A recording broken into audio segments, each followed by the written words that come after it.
We all take good care of the things that matter. Our homes, our pets, our cars. Are you doing the same for your brain? Acting early to protect brain health may help reduce the risk of dementia from conditions like Alzheimer's disease. Studies have found that up to 45% of dementia cases may be prevented or delayed by managing risk factors you can change. Make brain health a priority. Ask your doctor about your risk factors and for a cognitive assessment. Learn more at brainhealthmatters.com. 'Tis the season for tangled lights, traffic jams, never-ending to-do lists, and unannounced drop-ins from your in-laws or that one cousin that can't explain how you're related. And the result? You're not getting enough sleep. So this holiday season, let Coop Sleep Goods make your shopping easy so your nights are filled with stress-free sleep. They designed Sleep Goods with one goal in mind, to help everyone sleep better. Gift their award-winning adjustable pillows, sheets made for 5-star spas and resorts, or pillows made with cooling technology. This Black Friday, Coop is offering up to 60% off site-wide. Shop thoughtful gifts they'll actually use every night. We know everyone needs a good night's sleep, so skip the holiday stress and leave the rest to Coop. Visit coopsleepgoods.com/comedy to get up to 60% off site-wide. That's COOP sleepgoods.com/comedy.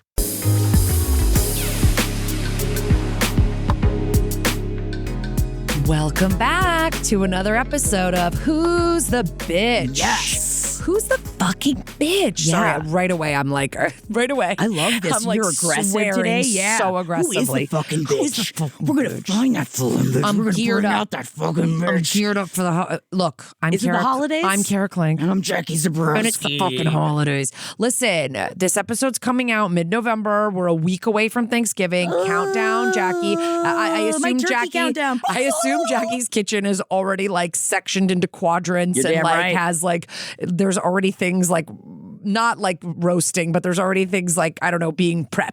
in some I've kind already of way. made one of my practice turkeys. I've got another one that I got to get done this forgot about week. Now every year you do practice turkey. I do Don't you think practice that turkeys every you've year. gotten it down? Because if you're not moving to a new home with a new oven, you've got everything calibrated. I'm trying new things, babe. Oh, we're trying new We're trying new things. things. It can't just be the same goddamn turkey every year. You know what you have to try on Jackie's Snackies is What? all this stuffing flavored shit that's out right You now. think that's not Oh, been has that happening already over on happened? Jackie's Snackies? If you listen to page 7, and if you are just a huge fan of Jackie's Snackies, like I know that you are, and if you're not, well, let me just explain it to you. It is that I'm obsessed with snacks, and I like to bring in limited edition things, and this gives me an excuse to try all the limited edition things that I've been really wanting to try. Last week, Adam brought in these puffs, Thanksgiving puffs.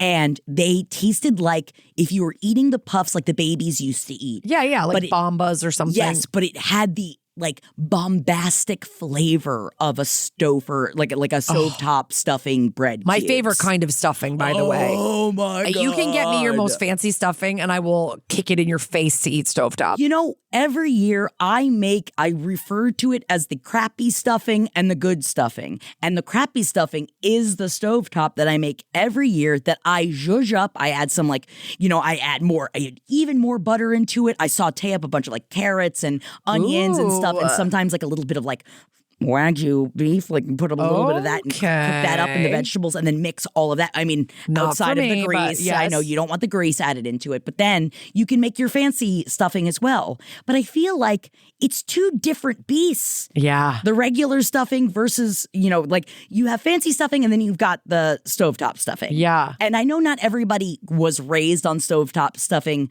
the way we definitely, the two of us here were. I have to have it at my Thanksgiving table. Oh, yeah. I got to have it.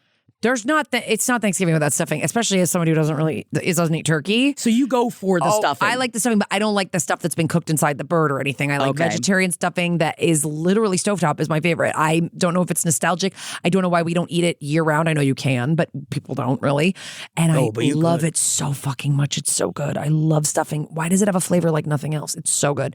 But then I couldn't tell if all these like snacks that were coming out that were stuffing flavored were going to be disgusting or not. I'm really excited because I will say I had already gotten into, a fan had sent some in from Rhode Island, these like specific Rhode Island chips, and I will be getting into them on Jackie's Snackies. And the bag arrived, popped, because I guess in transit, and was like, I mean, if it's already open. And I ate a chip and I was like, pow! It was like the entire Thanksgiving meal on a chip. But actually, quick question for you, snacky-wise, Kara. Do you usually, like, if something is, like, bacon flavored, would you still try it? Or is that, like, outside of, like, because I know that, like, artificial bacon exists I eat fake and stuff bacon. like that. So I guess if it was, like, a bacon flavored that they didn't actually use bacon to make, I would try it. But because I eat fake bacon. I love it. Oh, my God. This morning, I made bacon for my son, and I burnt it. And not burnt it, but got it really crispy, and he didn't like it. And it was, like, my old love of bacon and my hate of wasting things joined together for a moment. And I was like, should I just break 17 years of vegetarianism and just eat this fucking bacon? Because it looked so good. Kara, have you been being seduced by meat recently? Kind of. I'm kind of thinking about dipping back a toe back into meat. Not like all the time, but like maybe having a little bit of like meat here and there. And you weren't forced when you were filled with child? Because I feel like I've heard some tale of people being encouraged to like, but you know. Guess what? I didn't have a drop of meat and I still managed to have 2 9-pound fucking babies. So you heard it here you first, don't need any meat for a healthy pregnancy. No, have a bean. I've always taken B12 supplement. So like, yeah, they never told me I had to eat meat or anything. Is that bitch 12? Because I should take them 12. supplements too. Come on. Wait, speaking of Thanksgiving, let's get into this. We've been talking about doing this for a little bit now. What is the bitchiest Thanksgiving dish, in your opinion? And I think we need to define bitch first, because if we're talking about we're going back to the beginning. If we're talking about a bitch that's like a female, totally in control of herself. What is a woman totally in control of herself? Baby in total control of herself. In total Thank control you. of herself. Like someone that walks onto that Thanksgiving table and doesn't give a fuck. Then it's, to me, the bitchiest dish is the canned cranberry. They don't care. Wow. They know that they're a fucking favorite, even though they have goddamn can marks all over them. They walk onto that Thanksgiving table, plop down, and go, "Slice me open, baby." Everybody here loves me. You're right. Look at these grooves. That bitch. Yes. But if we're talking about what's the bitchiest Thanksgiving dish, like bitchy in a bad way, bitchy annoying, or what do you think? Now, because I did see it in the other way, but I thought the same thing. Now, I love canned cranberry sauce, but I also understand in the same way as a stuffing, I understand that some people are like, that's not cranberry sauce. I've got to make the real stuff. Yeah. And I will throw it out there. I've made the real stuff. It is delicious.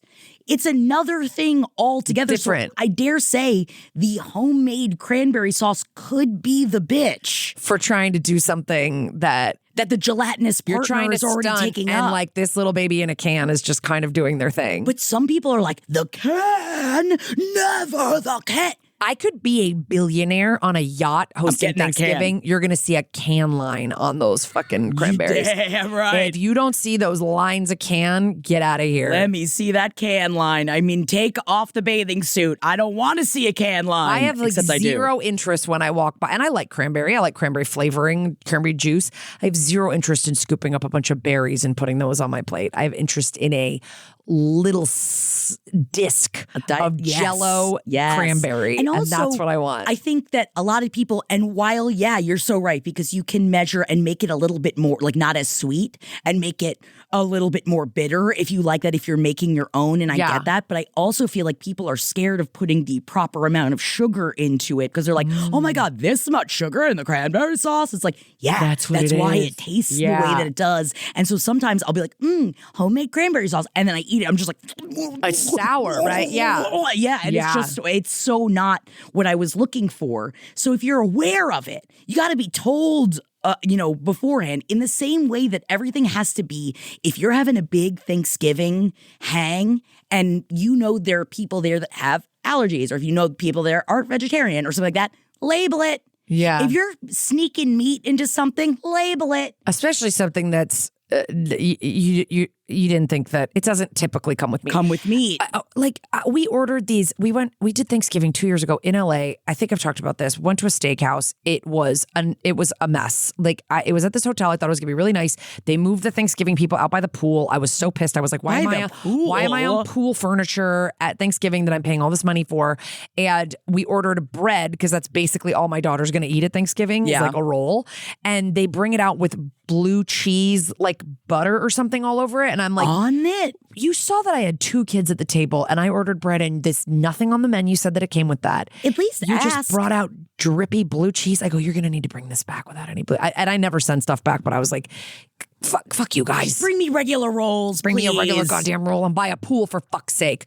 All right, before we round out our general bitchery, we have to tell you, all I want for Christmas is a holiday bitchathon. Oh, yes. We're back, bitches. And it's for your holiday, Christmas, Hanukkah, Kwanzaa pleasure. It is going to be a 4-hour bitchathon, babies. Thursday, December 11th. Mark your calendars from 4 p.m. to 8 p.m. Pacific, 7 p.m. to 11. I got the fucking time zones wrong. 7 p.m. to 11 p.m. Eastern. And if you're in the middle of that, you know how to figure that all out. And that's, as always, going to be on our youtube.com/@who'sthebee. And you can go to who'sthebitch.com for ways to call in. And we're going to have some special guests, and that's going to be great. Yeah, we're going to have special guests. This Thanksgiving, please gather your family stories. We want to hear them for the bitchathon. Take notes. I want to hear about all the little passive-aggressive shit that went on with your family. Actually, it'll be nice. Just see it rather than a holiday being destroyed. See it as research that you're doing to help make a show in the future. I'm so don't excited. be sad about it as you're screaming at your sister-in-law. As you're like going to take a walk to smoke weed and get away from your annoying uncle. Be Think like, about I can't us. wait to call in and tell Jackie and Kara about this. So keep notes. You know what? We won't throw a voice memo out of bed. Oh, no, you did. If you want to secretly, you can keep those shoes under my bed. You want to secretly record your family doing something crazy? Go ahead, we'll play it. And then, mark your calendars, December 11th, and we're excited for another bitchathon. I'm excited to be out on the veranda in our moo-moos, and maybe we can get them to have snow coming down. Oh, you're damn right. You know we're going to be moo-mooing in the snow. Christmas hats. We got to figure out some looks for that. But maybe I'll wear a red lip. Maybe you can put lipstick on me or something. Oh, I'll put lipstick on you. Jackie's my. I feel like in our relationship, I'm hair and your makeup. Oh my God, we make such a good combo. But neither of us can do the other one. It feels like no, I can't do anything. Well, your with my hair looks amazing, but I'm saying you don't really do anything crazy with it. Can I also just call out a non-bitch right now? And can I just say that Kara saw me the day that I got my haircut. I couldn't stop. Oh my God, the validation. Just get you somebody in your life that when you get a haircut. I couldn't fucking stop. Her haircut looked so good. It looked like the kind of haircut where I was like, that looks like it was so easy, you got out of the shower and just let it dry, but it looks so good and hip. It looks modern. I've been wearing my fucking hair the same way forever.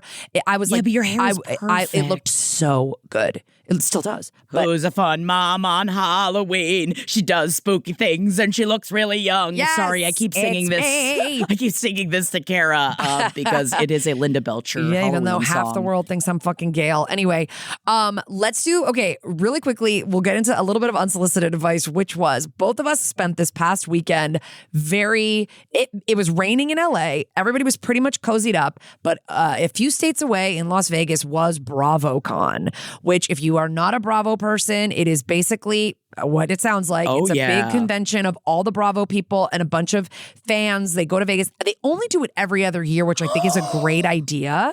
Kara, that means we're going to be so ready to go in 2 years. I think it's a great idea because I don't think you burn out the people. Listen, they were doing DragCon every year and now they didn't even do it last year. Right. I think that the queens get burnt out. I think people get burnt out of spending the money because the year comes up really quickly. Right. I think doing it every 2, especially when you've got to go to Vegas and spend money and, it's a lot. I think it's a good idea. Anyway, a lot of big news, and you brought up Rhode Island before. Did you watch the Real Housewives of Rhode Island trailer? How do you feel Very about? interesting. Yeah, how do you feel about? I know Rhode Island is a beautiful place, and I think that's about the extent of what I know about Rhode Island. I have been to Rhode Island many, many times. That's not really these women are not the Rhode Island I've experienced. It's very New Jersey. I mean, it's very New Jersey adjacent. They have accents. They're I've been to Rhode Island. You go to Newport, you can go to places in Rhode Island where there's a ton of wealth, And there's a ton of wealth with these women, but it just seems more like a Jersey vibe to me. They're tan, they've got straight hair. Yes. Like it's just not what I've always thought about of Rhode Island, and I'm here for it. Dolores is involved, which is another reason why it's giving New Jersey. Oh, yes. There's a woman from The Bachelor on it. Like it's very. If you thought that they were ever gonna, I don't think they're ever gonna give us like an old money kind of like Real Housewives of Connecticut or like Real Housewives of Rhode Island, like New England put together. Yeah. Well, I don't think people will do it, and I also think it's a lot more boring than you think. It would be like having a lot of Countess Luann's on the way she was at the very beginning. Exactly. When she was all put together, it's like, no. We need these bitches screaming at each other. Rumors. Yeah, we need the drink. So anyway, what you texted me and you were like, BravoCon, we should go, this and that.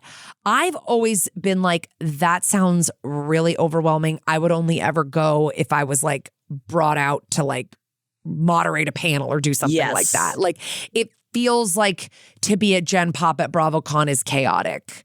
And I had a friend that was there. Then. We're manifesting, I need to manifest getting invited because I'd love to go, but I don't know if I can like hit the throngs of people in line to meet Lisa Barlow or something. Do you know what I mean? You're right. And I as someone that goes to horror conventions all the time because my husband is always selling at them, I usually feel that, you know, it's waiting in line to get a signature sometimes hurts my brain. 'Tis the season for tangled lights, traffic jams, never-ending to-do lists, and unannounced drop-ins from your in-laws or that one cousin that can't explain how you're related.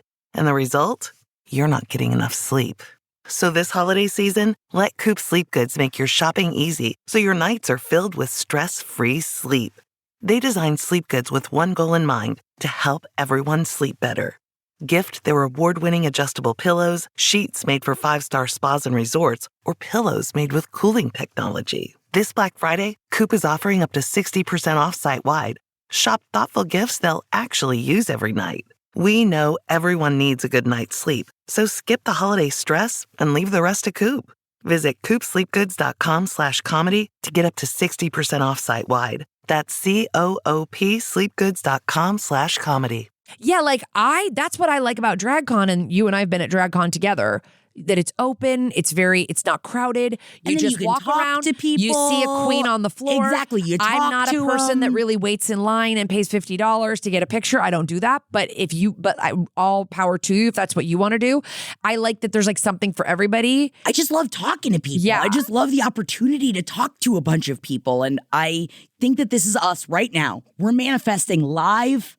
Well, not live for you guys. Live for us. We're manifesting, Kara. We're going to be invited to BravoCon. We got to do it. We got to get there. But here's what I will say. You know what like annoys me a little bit? And then we have to get started because we have a lot of good calls and submissions. Why? Because Owen Wilson's a butterscotch stallion and he loves doggy style? I didn't even hear that part. I just had to say If you don't know what she's talking about, Sonia Morgan apparently at BravoCon came with the tea that she's banged Owen Wilson. Multiple times, and he goes, by the way, it wasn't flirtatious, shared of her sexual past, but she did say he's a butterscotch stallion and he loves doggy style. And Eddie Cohen asked Sonia, was it you that submitted that fact? And she said, no, it's just in the news. And then she said, I fucked him several times. I love him. Wow. So it's such a random person. Yes, that I feel like she's probably not lying. And I apologize. I called her Sonia the way Countess Lou Man does. I think it's interchangeable. And I still am upset with Countess Lou Man, all right? I think I've been saying it in just like in my speech patterns, in my verbiage, because I feel like if Countess Luann was called Countess Lou Man in a time period when she could go off a little bit harder, I feel like she would have flipped out more. Yeah. Sorry, I'm still angry about Countess Lou Man. Because I love Countess Luann's voice. Oh, why they do were people calling call her Countess Lou Man because her voice is low? deep. Well, that's obviously going to hit you and I in a very. You we have know deep it voices, hurts. so that's. And I think it was a Bethany Frankel It's also dig. Get a life. A low voice is a man. Okay. Also, remember when I said for a half a second I thought that Bethany Frankel was fun? In the trash. It's in the Ew. trash. She posted a video from an airport the other day saw where it. she was mad at somebody for asking her to turn her phone off because She was loudly listening to videos out loud, and she goes, "I was like at a 4 out of 10. You should be at a fucking 0. 0 out of 10. Get earbuds. You're What are you a talking fucking about? millionaire. Get earbuds." Who's the bitch in that? Bethany Frankel. Bethany It's you. Frankel. It's And she went on her thing so confident that people were going to be like. And people were like, "I love you." Like her stands were like, "I love you, but you're wrong here. You're wrong." That was terrible. Anyway, the one thing that annoys me about Bravo sometimes is like some of these women come on and they act a real fool and they say really shitty stuff that's really damaging and they're racist and they're bad. And Vicki Gunvalson, I felt, went on that show and did a lot of really shitty stuff in the end. I know you don't really watch OC. No, I don't. But she's the OG of the OC. She's one of the first housewives ever of Real Housewives. But she had a boyfriend on the show who faked having cancer. She backed him up the whole time. She went on Girls Trip and talked about how the COVID shot, follow the money, it's not good. Like she's she feels very MAGA, and she got kicked off the show because she was like really toxic, and I really think she was spreading a lot of bad misinformation. And then at this BravoCon, they just gave her orange back. They just had her come out and they go, "You're going to be back for season 20," and everyone's crying and everyone's going, What? "It's Vicki." And it's like, it just annoys me a little bit that in the Bravo universe, there are really no lasting consequences. Like you can do something really bad and you're back in people's good graces in a year. It's BravoCon, And it's TLC, it's all the. it's no consequence. And I'm not out here being like, we must cancel everybody forever and no one can ever change. But I'm just saying, Vicki's not fucking changed. There's no way Vicki's changed at all. Your show is sucking and you think you can bring her back. You know, it's like Phaedra is amazing. She's great television. She did say that another castmate had a rape dungeon and was planning to rape one of her castmates. You can't do that.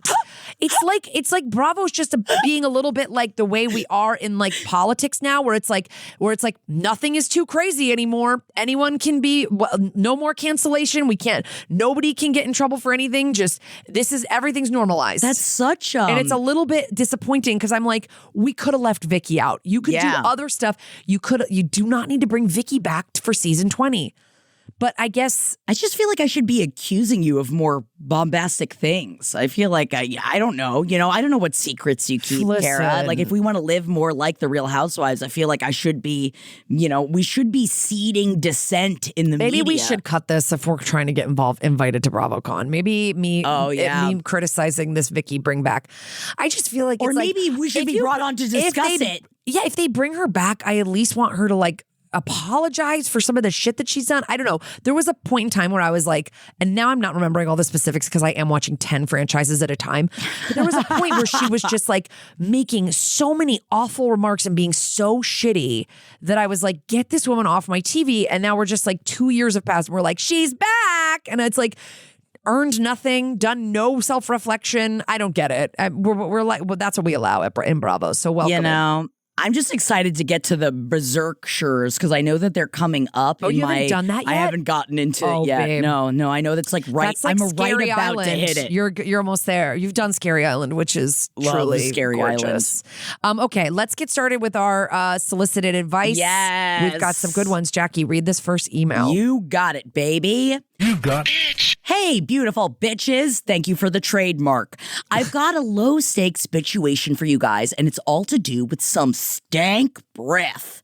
My husband of 2 years, together for 6, is horrified of the dentist. It's truly one of his biggest fears and gives him immense anxiety, so much so that in all the years I've known him, he's never gone. For the last 3 years or so, he's had some not so great breath, so much so that it affects me wanting to kiss him. So, over the last 3 years, I've slowly but surely been warming him up to going to see a dentist.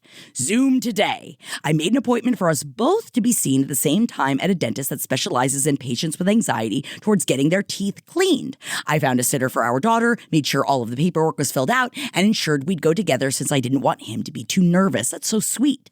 Leading up to the appointment, he was obviously agitated, which I totally get. He was huffing and puffing and stomping around, which I knew was his way of coping with the anxiety he was feeling. I knew he was very anxious, so I just told him that if he needed me to do anything for him to let me know. We get to the appointment. They look him over and tell him that due to him not coming in for such a long time, they'll have to do a deep cleaning, oh no, instead of the typical routine, as there's quite a bit of work to be done.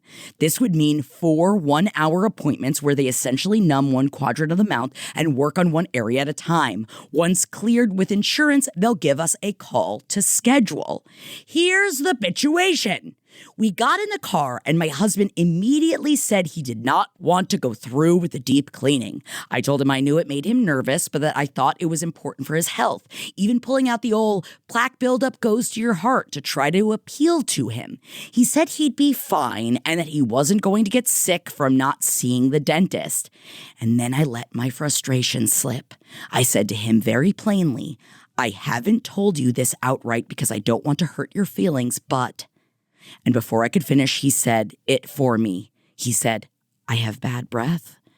To which I replied, yes, and that sometimes it hinders my want to kiss him. So, ladies, am I a massive raging bitch for saying this to my husband? I know he's so nervous about the dentist, and I truly do sympathize with that.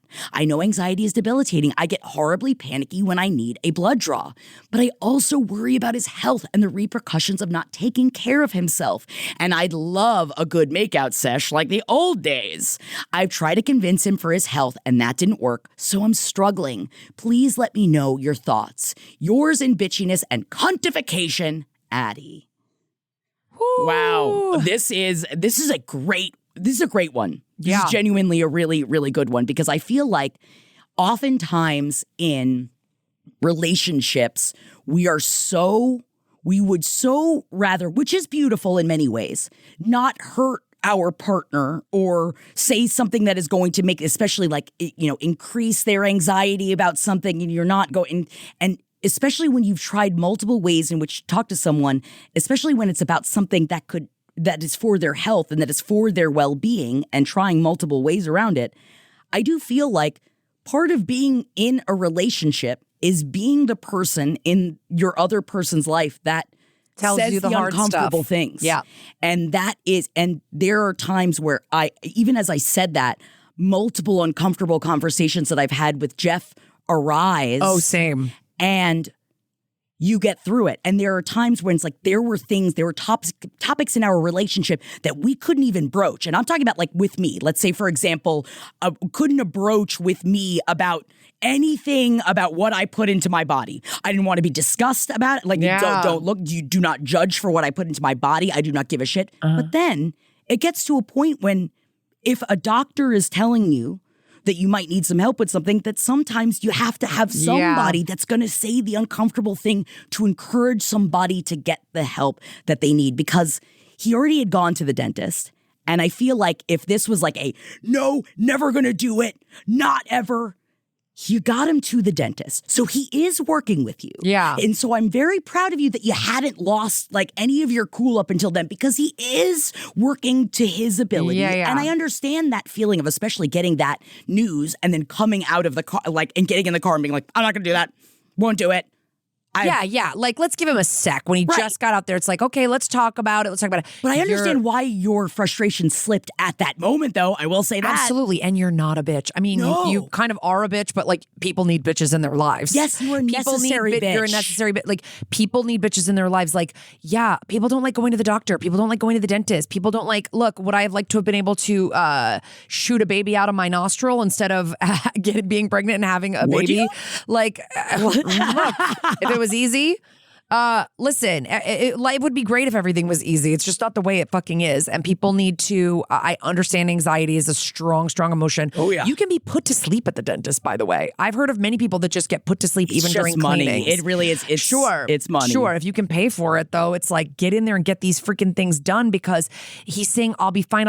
It's like, dog, it's going to be so much worse when your teeth start falling out. And also, bad breath is one symptom. Yes. You start losing your teeth, you're going to need implants. You're going to need like root canals, shit that's so much worse. What you're literally, what you're pushing for right now is like maintenance care. Like That's maintenance also to avoid future traumatic dentist shit. That is exactly what And I was going to say. Like, yes. my sister, I've talked about this on my other podcast, I think. I don't know if I've said it here. Have I told you about how my sister called the dentist when she was 8 years old and posed to be my mother, as my mother, a grown woman, and said, "This is Dr. Clank. I'd like to cancel the appointments for my 3 kids this afternoon." And our babysitter picked us up, and the dentist goes, "We've canceled the appointments because Dr. Clank called." Don't get me started on who this receptionist was that thought an 8-year-old was a full 40-year-old pediatrician. But they canceled our appointments because my sister was so deathly afraid of the dentist. She's had dentists call her and say, "I just wanted to check on you because you were so terrified at the appointment." Oh my She's had dentists, like a dentist gave her a book about body language one time to like show her how tense she was. Like, it's a very fraught place for a lot of people. I'm terrified of the dentist. Maybe not even fully going under, maybe just a little laughing gas. There's like things we can do, but it's like, I think being the person to say to your partner, it's affecting the way that it's affecting your breath. It's going to be a long-term health issue, and you cannot just keep pushing this under the rug. Like, you're babe, so right. I'm here for you. We can do hard things together. Like, yes, let's do it. Let's do this together. Like, because this is just, I think also really driving home how much more expensive and how much more work he would have to get done in the long run if he doesn't do it now. And traumatic. It's only like I have a good friend of mine that had never had any money, and then in her 40s finally started going to the dentist, found out how much was wrong with her mouth, and is now, I'm watching as she goes through the very expensive, very, very upsetting process of having to undo a lot of what had been done. And some people cannot go to the dentist for years and be fine. It literally, teeth is so genetic. Yes. And like, some people are like so crazy about their teeth and keeping up with everything, and they still get cavities because they have soft teeth or whatever. Like, this is just like a thing.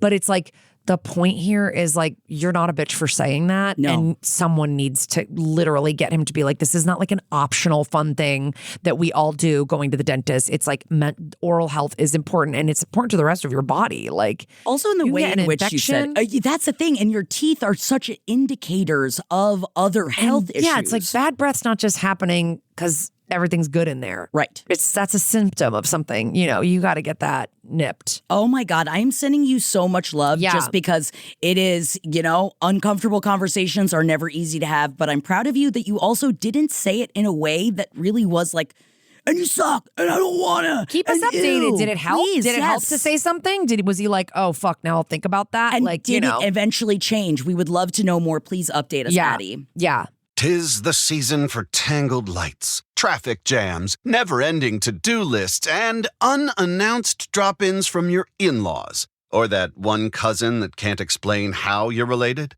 And the result? You're not getting enough sleep. So this holiday season, let Coop Sleep Goods make your shopping easy, so your nights are filled with stress-free sleep. They designed Sleep Goods with one goal in mind, to help everyone sleep better. Gift their award-winning adjustable pillows, sheets made for 5-star spas and resorts, or pillows made with cooling technology. This Black Friday, Coop is offering up to 60% off site-wide. Shop thoughtful gifts they'll actually use every night. We know everyone needs a good night's sleep, so skip the holiday stress and leave the rest to Coop. Visit CoopSleepGoods.com/comedy to get up to 60% off site-wide. That's COOP Sleepgoods.com/comedy. Okay, let's get to this next voicemail.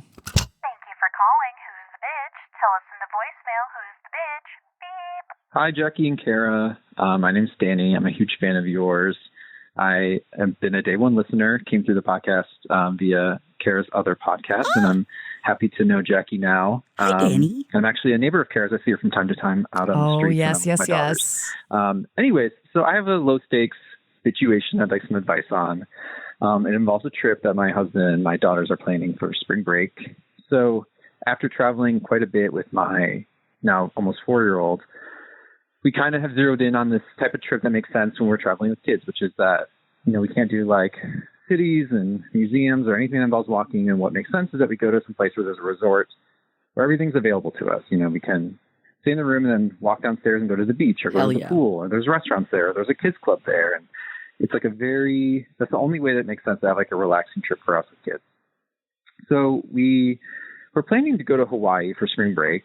And another thing to know is that my husband has a small business, and he is a credit card point aficionado, and he has now accumulated enough points where we can stay at the Four Seasons in Hawaii for free.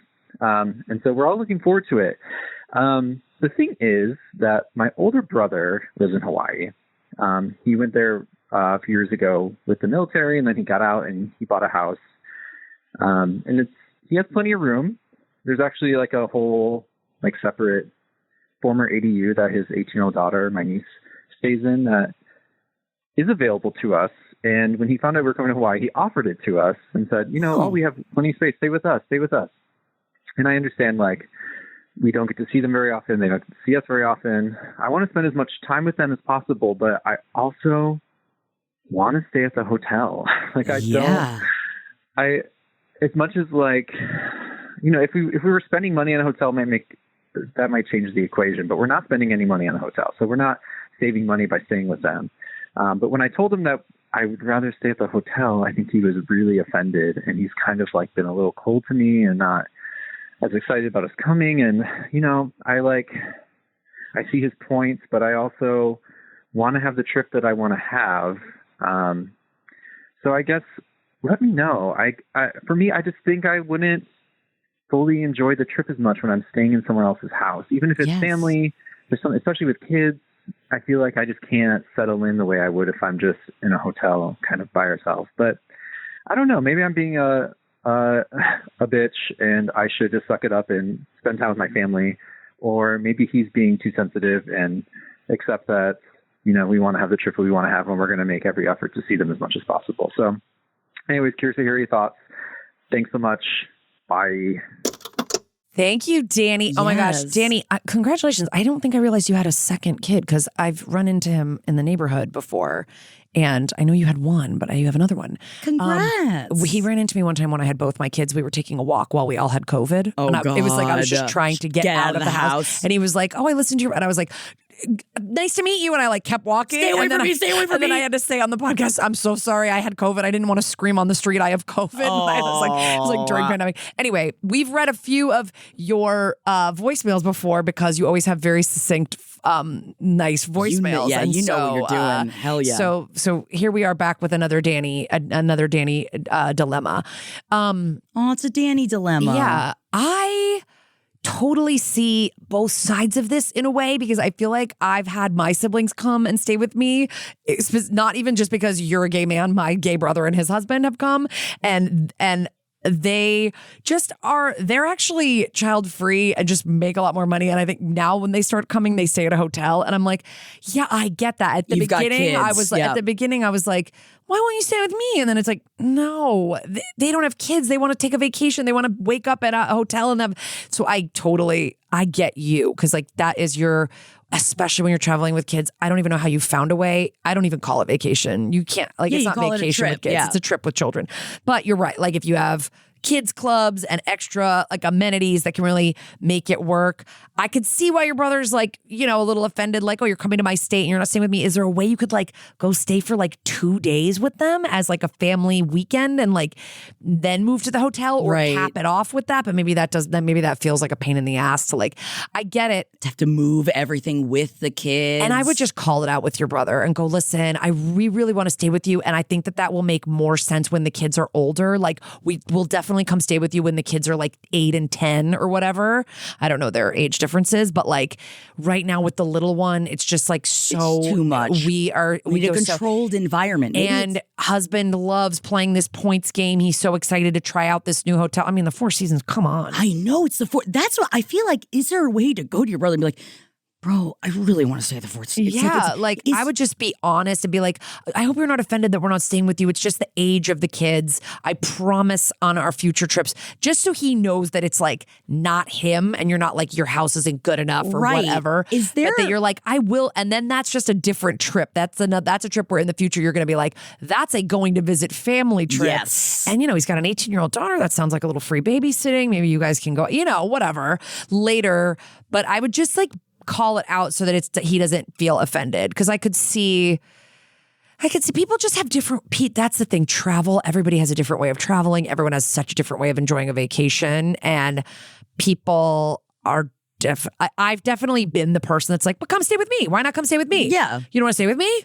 Like, but Also especially, understand. I understand you have kids and like. And I do wonder, is there any way to invite your brother to the Four Seasons to like have a day hang where he comes and then your brother gets to enjoy the Four Seasons? That's what I'm saying. Like, is there a way to be like, bro, come with me. As long as you make sure he feels included in your trip and that you're not just like, oh, we just happen to be coming to your thing and we're not. I feel like it's also, there is the kind of thought when it comes to family, and maybe this is just in my own family, of like, I'm not going to see you as much because you're not staying with me, so I'm not going to see you as much. So I feel like if there's a way to be like, hey, but I want to see you as much as humanly possible while we're here. So would love to. So maybe your brother is feeling a little more just like, oh, I thought we were going to spend time together. I would just chat with him about it. I don't think you're being a bitch for wanting the vacation that you want, especially with little kids. Yeah. Because you have a 4-year-old and I think the other one is smaller. Oh so my it's like, gosh. Like, you know, that's just, it's a lot. I mean,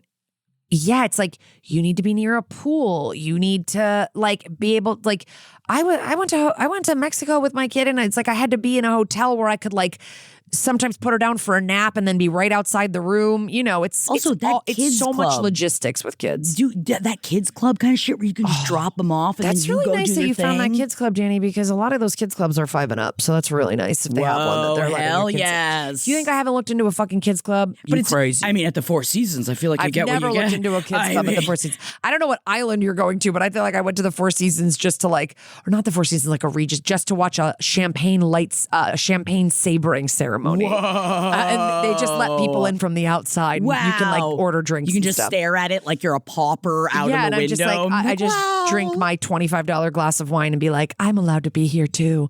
Anyway, Danny, just talk to your brother. I don't think you're being a bitch for wanting the trip that you want. No, and I don't not think at he's all. being a bitch for being a little bit sore. If he was throwing a fit, I'd be like, he's being a bitch. But he's a little sore because he wants to spend time with you. Just make sure you get to, and goddamn, have a good time on your fucking trip. 4 Seasons. Did your brother hear 4 Seasons? You're going to the Four Seasons. Well, you know, some people then get sensitive about that kind of shit. They're like, oh, you're so bougie now. I guess you can't be around us. You got to be at a 5-star hotel. Points with points. I know, but I'm just telling you, this is how some people think. But I hope it works out because, you know, sibling relationships are important. Okay, I'm going to read this next one. This one's wild. And listen, I'm reading this one because we've gotten a lot of these. Okay. And I think we've talked about this issue before, but we're back again because I think pre-Thanksgiving we need to get into this kind of thing again. Ooh, okay, all right. You got bitch. Hello, ladies. My wife and I both love listening to the show together, and I always come away with some perspective I didn't know I needed. We love hearing your well-rounded thoughts and advice on people's situations, and I hope to hear your 2 cents on mine. Got it. Thank you.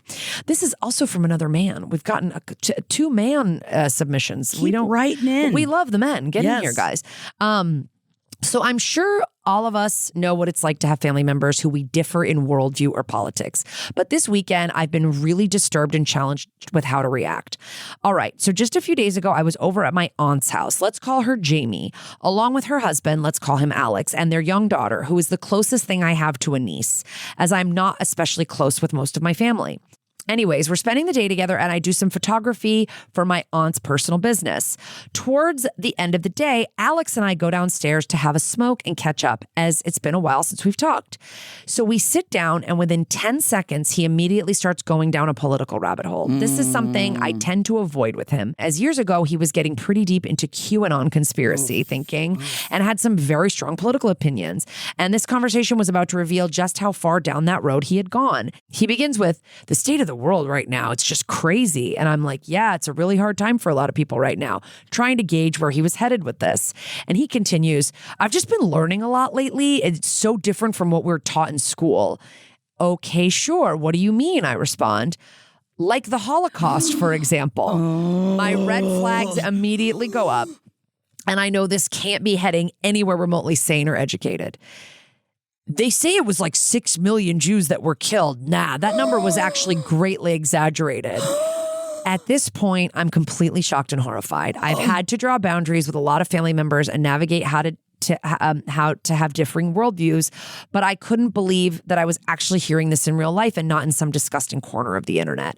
Then he goes to say, I found these pictures of my grandpa who was fighting for Germany, like in his uniform and everything. and how it was actually this country or that country who was putting people in concentration camps. That's what this guy continues to say. He spews some anti-Semitic secret society bullcrap and says some stuff like, you have to wonder if we were fighting the wrong enemy all along. Oh my Psychotic. God. It was all in this tone like he was almost giddy or excited to share some discovery he had made and was trying to test the waters to see if I would bite at anything. I just go, I don't know where you're getting this from, but I am kind of horrified right now and have to push back against what you're saying. I don't care if it was 1% as bad as history was. You're crazy if you're trying to call Nazis the good guys right now. This is exactly the kind of thing that led to the atrocities you're cherry picking in the first place. And if you're condoning genocide in any shape or form, then I can hardly believe what I'm hearing. Go off. At that moment, their daughter called from the doorway upstairs, asking us to come back up to play more hide and seek. So the conversation ended and I headed back upstairs in sort of sick disbelief that has stuck with me since. So I guess my question is, how can I be the bitch that I need to be in a situation like this? I love my Aunt Jamie and their daughter, and I'm not sure how far she has gone with him down this road, if she's even aware of how radicalized he is at all. Like I said, I'm used to having to draw boundaries and navigate differences with my family, but this is another level of fucked up. I can't in good conscience call him a friend from here on out, but I feel conflicted at sacrificing my relationship with Jamie and their child. I've really valued our relationship and the mutual support I've had with her and love bringing over my corgi to play with my niece and actually getting to be uncle for a bit. Plus, I agreed to come over a few more times in the future to do more photos for her, and I know I'll have to give her some explanation when inevitably I stop showing up like I used to. How do I figure out what's in my place to do or say, and at what point do I listen to my gut and just run? I understand this might be really politically charged message, but I can imagine a lot of people might be experiencing something similar. And last podcast's recent series just had me fired up even more than usual about the dangers of such thinking. Anyways, thanks for unleashing our inner bitches and helping us fight back. Love you ladies and the whole LPN community. Seth. Can I just say, good for you for right out the gate being like, I do not agree with you, and I think that you're fucking crazy, and you said it in the nicest way you could. A lot of people, including myself, we get stunned, I think, sometimes, where you're just like, your mind is like racing, like, are you joking? Are you serious? Is this the kind of thing where I could say something? Do I feel safe to say something? Right. You know, you start thinking about a bunch of different things. So it was really, you were very self-possessed that you were able to like right away go, no. I think this warrants a conversation with Jamie. I think a lot of times people have no idea how far a person that they're in a relationship with has gone down the rabbit hole, and they're like, oh yeah, we see I will say a lot of, not to gender it, but we see a lot of women all the time allowing their husbands to kind of, or partners, to go down these rabbit holes and be like, yeah, that's kind of their thing, like it's a hobby to be into misinformation and bigotry. Imagine it, and I would not put up with that for a moment. And I imagine that there are a lot of partners that wouldn't put up with something like that, which is why I also feel like so many of these communities online are also not only spreading the misinformation, but also being like, and nobody's going to believe you. That's because they've all been brainwashed. And so every time somebody says they don't believe you, just know that they're wrong and you're, and so it emphasizes the like pulling you away from your community and your society and telling you that everybody else is wrong. So I feel like a lot of people do keep these things more hidden. Yeah. And especially, you know, she's got a young kid. Jamie probably is like, oh, who knows what he's into? I just got to deal with being a parent. Maybe Jamie is down the road with him. And maybe like hearing from somebody that they love and they respect with just some calm conversation about how it is fine ultimately to be a Republican or a Democrat or believe in certain things, but there are certain things where it's like evil. No, that's just like hate, and you're denying history, like you're denying facts, and it's evil, it's wrong, and it's disgusting, also, like, and it's stupid. It's concerning the giddy tone that you're talking about that he was saying it with, because that is like, I feel like no one likes that more than like a straight man. I'm going to say white man, but I don't. You could not be white, but I'm getting straight white man from your Uncle Jamie or your Uncle Alex here. There's nothing they like more than like, I know something you don't know and I can't wait to tell you about it. And it's like, you're like, where are you even getting this shit? And I wonder if you like just was like, I wonder if you followed up with him and you were like, hey, I'd love to see some of these sources that you're getting this stuff from, because that's really not, and like just kind of trying to tell him that his sources aren't legit, but at the same time, this shit feels so culty now that there might not be a way to get him out. So I think it's perfectly within Talk to Jamie. It's within your total rights to say, Jamie, I had this really disturbing conversation with Alex. I don't know what kind of shit he's looking at. I know he's been, I mean, first of all, if he was QAnon in the past, this was a very easy slope for him to slide down into all of this. But like, you know, I think it's, I don't want to spend less time with you, but I'm not going to come over and have casual conversations about Holocaust denying. Like, I'm not going to do that. So I don't know if you can talk to him or if we can make plans to hang out, just us three or something, but I'm not, until he's like on the other side of that, I can't be around that. I can't condone it. And then you can take it from there. I feel like after you talk to Jamie and find out where she's at in all of this, because there are many steps in going forward that if you're like, so I'd really like to not be around the guy anymore, because unfortunately, I think a lot of us still have to be around, like, whereas you want to be like, cut him out of your life, never talking to him again. A lot of times it is more complicated than that. And we completely understand that here. And that's why I think finding out how Jamie feels about this whole situation and taking it from there, because you can still have a relationship with Jamie and your niece outside of Alex if that's where this is going to go, depending on where Jamie's at with all of this. Because then, you know, if Jamie has gone down the rabbit hole too, well, then it's a different conversation of, well, how do I still stay connected to my niece while not encouraging what they're going to put into her? I mean, Holocaust. It's like, look, we can all have people that are like, that are saying crazy shit about illegal immigrants and stuff that they're reading online or whatever. But this is like the Holocaust. Like what they're doing is they're trying to dismantle every single thing you learned as a young person growing up and make you think like, oh, you've been looking at it all wrong, man. And like starting almost like with the Holocaust. Fascism. Yeah, it's almost, it's crazy. And it's like the Holocaust, it's like, if anything, 6 million Jews is the low ball, because it was millions of people beyond the Jews. It was like the travelers and gay people and all kinds of them. I mean, I think of more the Holocaust as having 11 million victims, to be honest. So don't get Alex and me in a conversation about the Holocaust. Although I'd love to watch it happen. Please rip them to shreds, Kara. What the absolute fuck? I mean, that's really, really concerning when it's somebody that you've always kind of had like pretty decent conversations with, although you did mention the QAnon, so it's like you may have seen this coming. But and also, if you feel like you guys have the kind of relationship where you could send him a couple articles and go, I don't know, man, read this. What about this documentary featuring survivors or whatever? Told that everybody's going to be sending you lies. Jazzed and pumped about spreading shit like this, then there's something inherently going on in him that he wants to believe that the Nazis were on the right side. Like, send him the last podcast series. Honestly, if you could send him maybe that's what he needs. Yeah, but I appreciate that. This is like a lot of people are trying to keep their family members, and like, you know, I've talked about this openly that my parents vote for Trump, but like they don't have any insanely fringe ideas like this where it's like, I have to cut you out of my life. You know what I mean?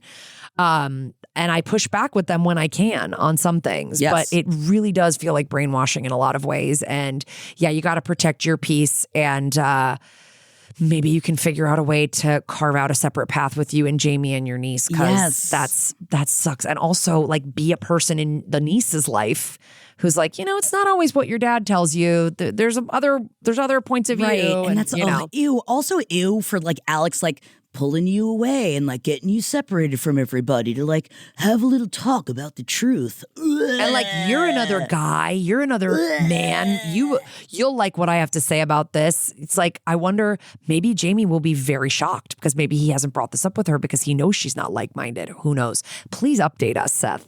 But I think You found your inner bitch in that moment. And we are proud of that inner bitch. Yeah. And you said it in a way that, because like you said earlier, even with being stunned, I feel like I am so not eloquent in moments like this. I'm just like, what is what? Yeah. I just am so not that. I wish I could have. Seth, you did great. Yeah, you did great.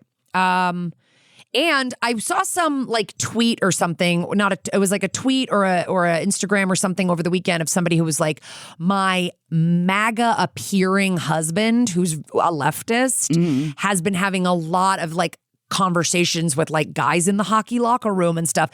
It like, and it said something about how like, I think these are the conversations that are going to change people's minds. Like he came to you because you either look like him or you seem like him and he thought you were like-minded. And so maybe yours is the kind of opinion that he'll hear.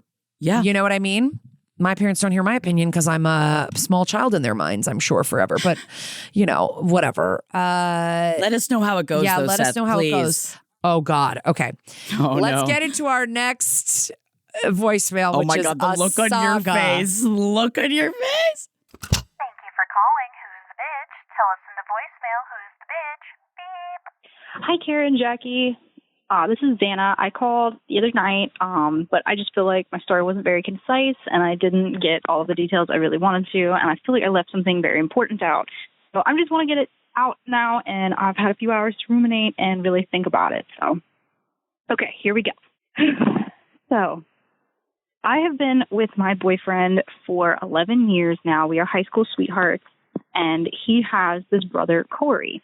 And Corey dated this girl back in high school named Kay, and they had a baby together, which is totally fine. They broke up, some time has passed, and then he started dating this girl named Allie. Now, Kay and I were never, ever very close at all, but Allie and I grew to be very, very close. And they dated, like, a few years, and then it came out that I found out that Corey was cheating on Allie with Kay. And I guess I was the bitch in that situation because I took it upon myself to sort of let the two women know that, like, what was going on, and it caused this really big falling out between Corey and his brother, my boyfriend, and also, like, obviously with me. And so they didn't speak for, I think, 2 years. And it was also very hard because my boyfriend and I were living with Corey and Allie at the time, and so that blew up, and we had to move out, and it was just a whole thing. So after, and of course, Allie and Corey broke up. But then Corey, like a few months later, or weeks, I'm not sure, I didn't find this out till later because obviously we weren't speaking at the time, but Corey found Allie. They weren't talking. I think she had blocked his number or something, but he like drove around, and it's kind of creepy, honestly, in my opinion, but he would drive around to like different apartment complexes because that's where she would live. And he like would look on the porches to see if he recognized like her porch furniture and like her little statues that she would have decorating. And he did. He found one, and that's how he found her. And so he knocked on her door, and she thought it was super romantic, and they ended up back together. Okay, fast forward to today. They have since had a little boy. He is now 4, and she is pregnant again. Now, we are all on good terms again. We visit all the time, very happy. I'm still very close to Allie. But it has come to find out, Corey has confided in his mother that he is cheating on Allie with Kay again. But not only is he cheating on Allie with Kay, he is also planning to leave her once this baby that she's pregnant with now is born in February. And instead of leaving her for Kay, his first girlfriend, he's actually leaving her for a completely different third woman from his work. And it's a whole thing. He confided her in this and asked her not to say anything to anybody. And of course, now, like, of course, the mom, she calls me because she doesn't know what to do.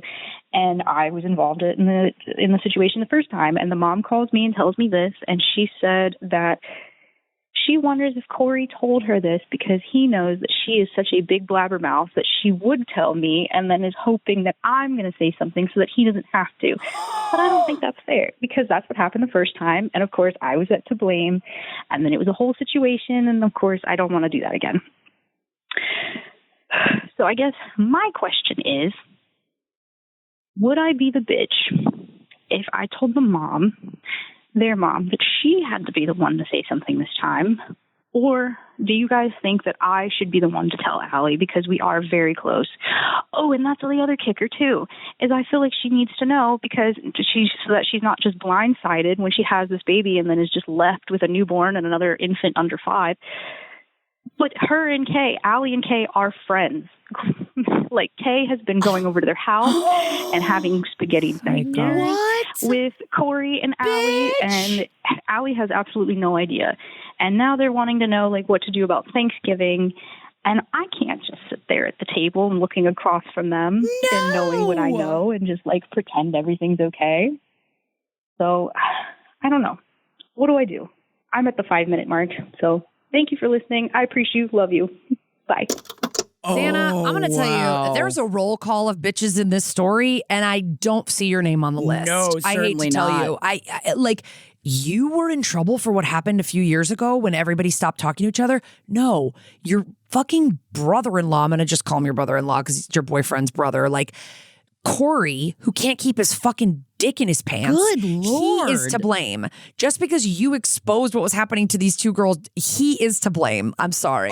Yes. He is to blame for all of that happened.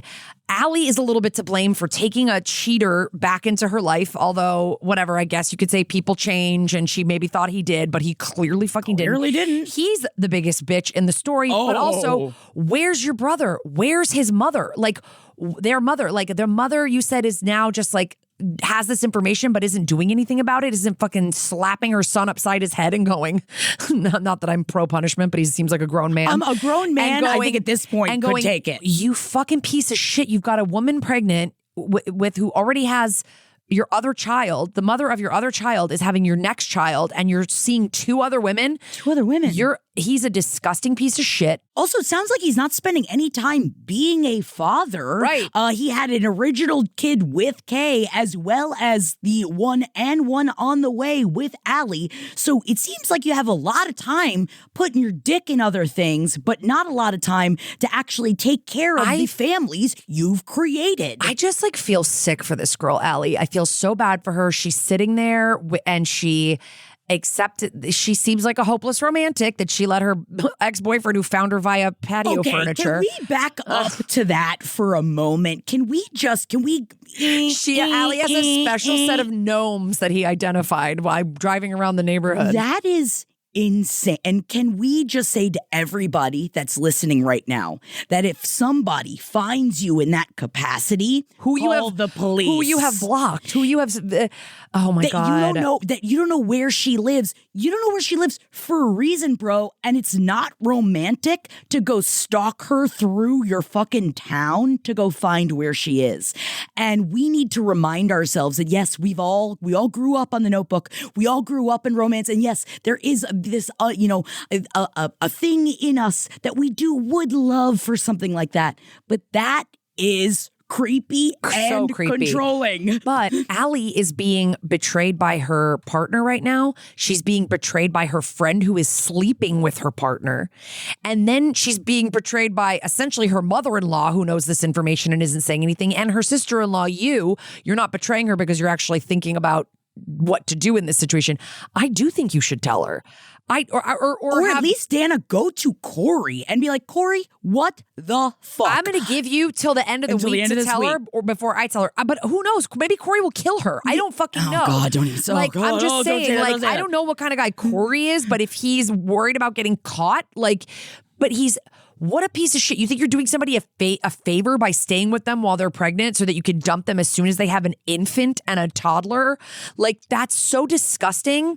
The problem is that there needs to be a family intervention, and I think your brother should be on it too. Yes. Why is it, not your brother, excuse me, his brother, your boyfriend. Your boyfriend. Why isn't he like, bro, you're acting like a piece of shit. And if you do not fix this and say something and stop having sex with all these women, I'm going to tell them. You know why? Because I find it very annoying, Dana, that Corey, I feel like in this, Xana. Oh, sorry.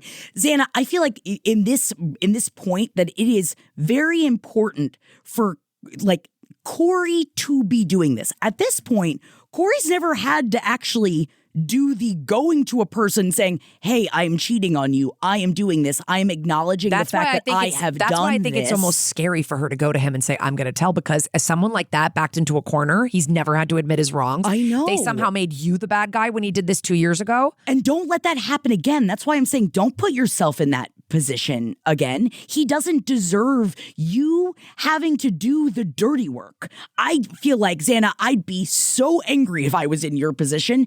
There's no fucking way I'd do it.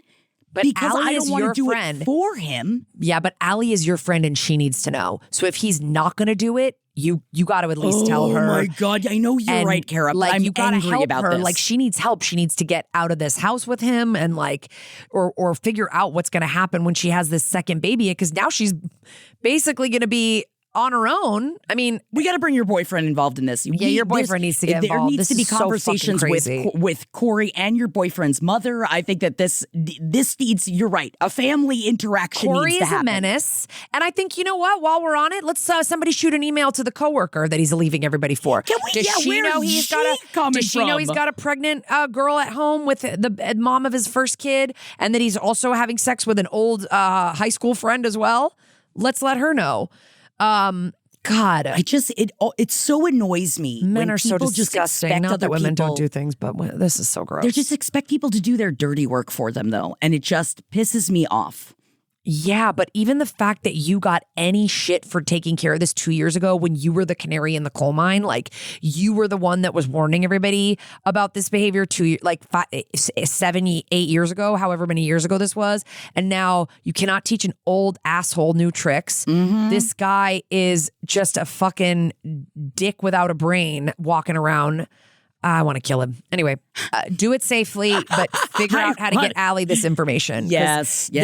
Fuck the girl code, the guy code, the sibling code. She needs to know now. She needs to know that she is in such a vulnerable position, and the person that she is partnered with to go through this big next step of having a second kid is fully just like, it's her whole life. You're going to have to blow up her whole life. It sucks.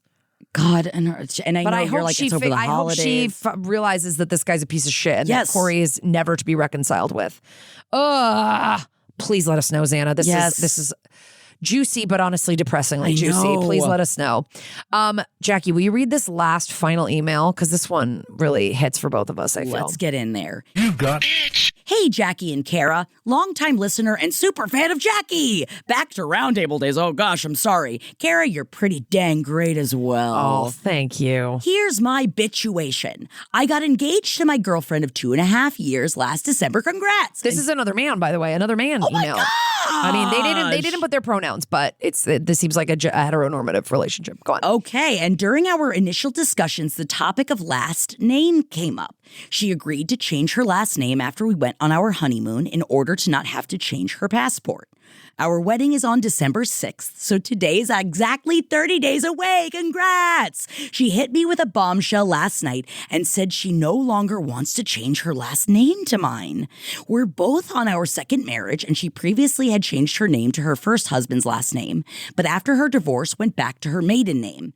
All of her closest friends have taken their husband's name. Her sister has changed her name. Her sister-in-law has changed her name. Basically, every married couple in our lives have the same last names. Now, here's where I'm probably the bitch.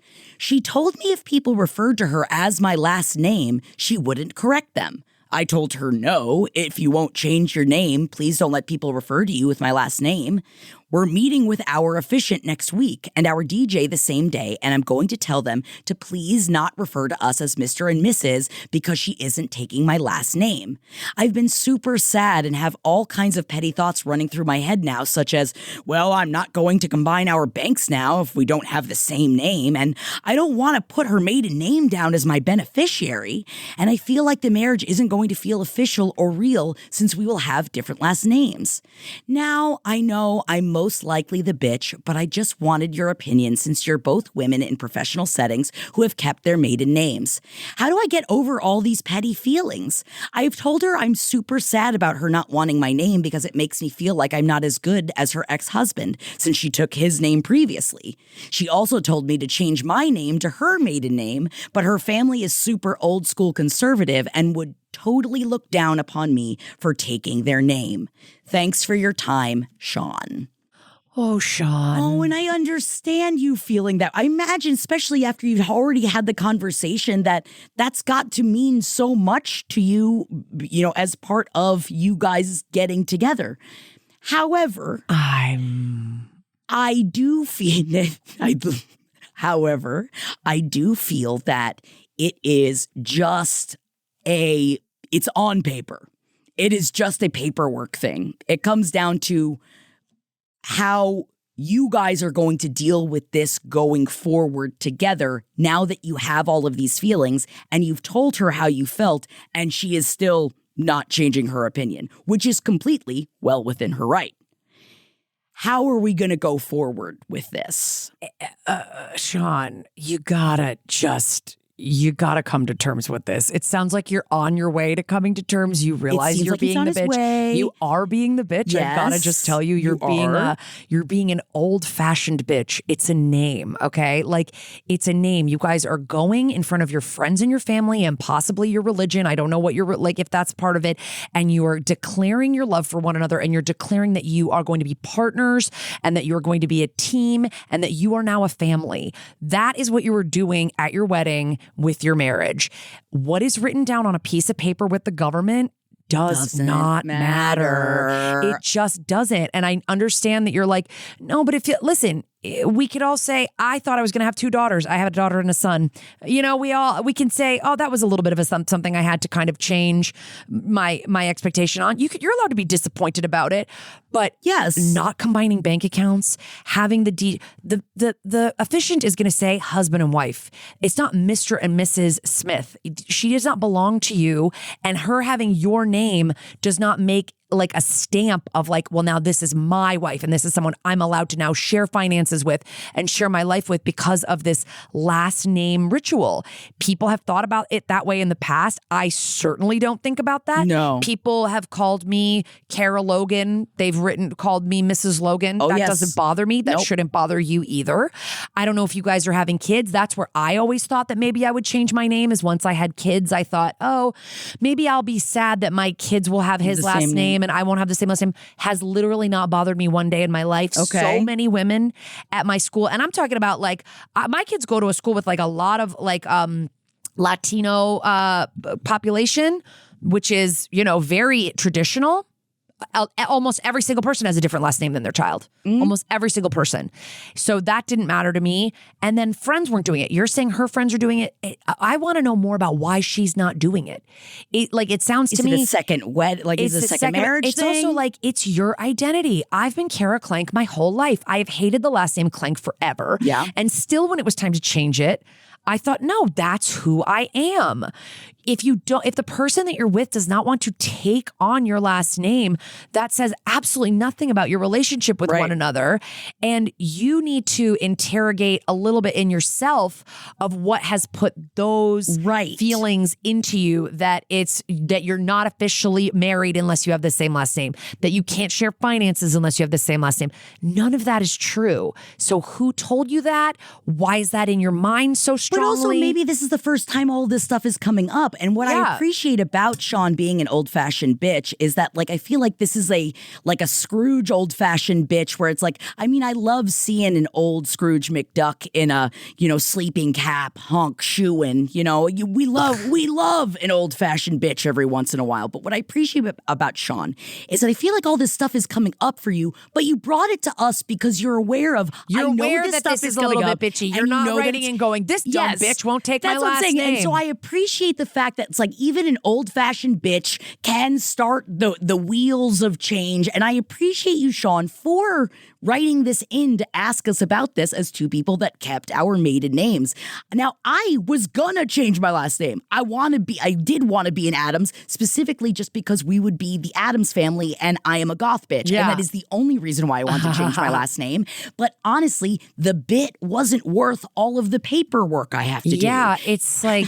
That's it. Maybe it is. Is it that your partner is just like, I had to go and change my last name, and then I went back, and now I gotta change it again. It has nothing to do with you versus the first husband. First of all, she was a different person. She married a different person. She was younger. It was different. Now that she's gone through this name change thing, maybe she realizes, like, you know what? It doesn't matter who I'm married to. I am Susie Brown or whatever, you know, like, and I don't want to change my name. Sorry if her name is Susie Brown and I'm just calling it out so hardcore right now. But listen, I think that I'm wondering if maybe because the wedding is 30 days away that you're having kind of other jitters that this is feeding into. Because this is a little bit silly to me. I don't think your concern is silly, but the actual why would you not combine finances? Like, why would you not because we catastrophize. Why would she not deserve to be your life insurance beneficiary if she lives with you for the next 65 years and you die? And also, but she Sean, has the same last name as you. You're thinking of these things all because maybe in your mind you're like, are there other things she's going to hit me with at the last minute? Right. Are there other things I didn't know about? So why don't you guys sit down and have a conversation? Express your disappointment, but also say, like, it's not going to make you not go through with the wedding, but just like get to a place with her where you're like, I just want to make sure that we're on the same page in all of the ways I thought we were on the same page. Like, are we on the same page about having kids, buying a house, combining finances? Like, I had a friend who got married and didn't realize afterwards that her husband didn't want her to work. And I was like, you guys never talked about that? this? Like, so it's like, let's just make sure that this is not... The name thing isn't actually your other little like nervousness and things about getting married, because you guys are getting married for a second time. I get it. That's like, you know, you thought the first time was going to be forever and it didn't turn out that way. So I could see why there's you want to make this as locked in as possible. Right. But I think you guys need to talk and like make sure you're super on the same page. Maybe she'll fully explain to you in a way that makes sense to you why she doesn't want to change her name. And even if it is just paperwork, then that's something you got to accept. And, you know, and maybe you can talk a little bit more about like, oh, it just to me feels like you were more serious about your first husband, and then she can tell you that's absolutely not true, because I'm sure she will. I appreciate that you had already talked to her about this and that she already was unwilling to change the name. But I do think that you bring this up again to say, I just need you to know I am still having all these lingering thoughts. Like everything you said to us in this message of saying that, like, not in a way, and started off with, I'm not doing this to try to get you to change your mind. And I'm not saying I'm right. I'm just telling you what my feelings are about this, and do exactly, honestly, what you did with us of just like, I'm still having these lingering feelings. I just need you to know because I got to get this out. Yeah. Feelings aren't facts. Right. You can, and maybe she'll be like, okay, I hear you. And you guys can talk it out together. I know you guys can get to the other side of this. You're excited about your wedding. Yes. I just think that this might be some other, like hinky bullshit. This might be some other like runaway bride groom type of, not like you're going to run away, like just pre-wedding jitters that you might be having of like, well, it's like a month before our wedding and now this big thing. Like what, in 2 weeks before our wedding, are you going to tell me that you want us to move to like South America? Right. Like what, you know, what brings up a bunch of other going on. So yeah, just have a conversation and I'm sure you're going to feel a lot better. But you got to get into also deep into why the last name thing means a lot and why to it you. Changed. Yeah. Because maybe she's willing to go hyphen it or something like that. You know, maybe she'll change your name to her middle name or something like that. Sure. So it still feels like, but also like if someone calls her Mrs. Smith, like your last name, you can't be like, you don't get to do that because you didn't fill out paperwork. And I feel it's a little silly. I'm just telling you. Sean, I feel like is specifically thinking of the like, welcome, Mr. and Mrs. like after they get married, which is usually what they yell like before they bring in, but you also Sure, just we don't didn't have to do that that at mine. I think we just said, I think they were like, ladies and gentlemen, bride and groom, Kara and Jared. Yeah, and we you just just came do that. out. Yeah. Like, it's just not, listen, traditionally, people didn't get divorced and get remarried. Traditions change all the time. You guys are both getting married for the second time. Also, I will say it's interesting too, because Sean brought up the fact that everyone around them changed their last names when they got married. And I also have to recognize that we are in a space where everyone around us has not changed their last names. And so that reminding yourself that, we find ourselves in communities sometimes. And I feel the same is when I talk to people, they're like, oh God, I felt like I was supposed to have kids because everyone around me was having kids. And it's like, oh, when you're in different communities, sometimes your pressures are different too. And so just as a reminder, Sean, not everybody is doing it. Yeah. But you should also feel comfortable enough in your marriage or your relationship that with your fiance that you guys are so strong that if someone's like, whoa, bro, she's not taking your last name, that you just go, yeah, she didn't want to, and I respect her decisions. And that's it. What's up? Are we watching football or what? But also that makes, I will say, everybody other, like if you've got a pussy, usually that'll slip you into next week hearing something like that. I was like, your female friends will be, wow. Yeah, and maybe your female friends are like, oh my God, I would never. Everybody's different. Like, I don't know. People are not having kids. People are choosing not to have kids. People are choosing to be married and live apart. I don't know. Everything is different. People can do what they want. Just try to let go of some of your traditional feelings about the name change because it sounds like she loves you and this is just a name change. But have a conversation because I want you to feel really super solid about this and not like this is an insult to you personally. Right. Oh my God, how quickly an episode goes by. We have to go. But thank you guys for joining us for episode 60 of Who's the Bitch. Gosh. Can you believe 60 episodes have just flown by? 60 episodes. This next song goes out to Jackie. Oh my God, Delilah. But you should get your Delilahs out to the holiday bitchathon, December 11th. Yes. Do not forget, we are going to be live, youtube.com/@who'sthebee. And that is going to be from 4 to 8 p.m. Pacific Standard Time, 7 p.m. to 11 p.m. Eastern Standard Time. That'll be a Thursday. And if you can't make it, we will have the best of episode will come out as a podcast. You damn right. And also the whole video will be on our YouTube, so you can also watch it later. But hell yes. The live element is really fun. You get to be in the chat. Everybody's really fun in the chat. And you never know what we're going to do, say, have on, who our guests are going to be. So we'll see you December 11th. And then in the meantime, if you don't really feel like calling into the live stream, you can email us. Hit us you up. can leave us a voicemail. And I will say this past week or so, we had a bunch of people call back multiple times to leave a more succinct version of the message. And I'm going to tell you that never bothers me. That's Love what Xana did. Love it. If you ever want to call back and go, you know what? Never mind. I just said that all wrong. I'm going to call back, hang up, call again. It does not bother me. I just delete it and I listen to the final one. And the more succinct it is, the better. And so it's nice when people I like all the self-awareness of people just going, you know what? I'm going to call back. I'm going to take this again. But who'sthebitch.com has all the ways you can comment and all of we put up bitchlets, which are our little quick take bitch, who's the bitches. Yes, check them out. Those go up on our Instagram, which is who's the bitch LPN. So get on over there and follow us. And we love you guys. Thank you so much for everybody for submitting and listening, and good luck getting those turkeys moist. See you guys next week. Yeah, inject them with butter. This show is made possible by listeners like you. Thanks to our ad sponsors, you can support our shows by supporting them. For more shows like the one you just listened to, go to lastpodcastnetwork.com.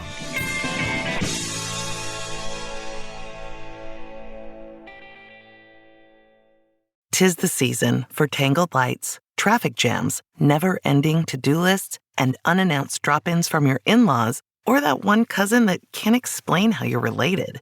And the result? You're not getting enough sleep.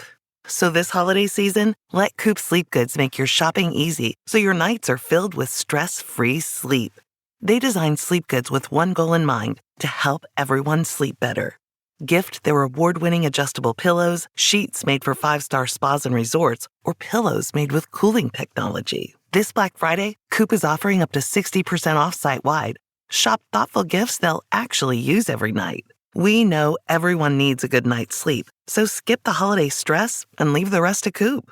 Visit coopsleepgoods.com/comedy to get up to 60% off site-wide. That's COOP sleepgoods.com/comedy.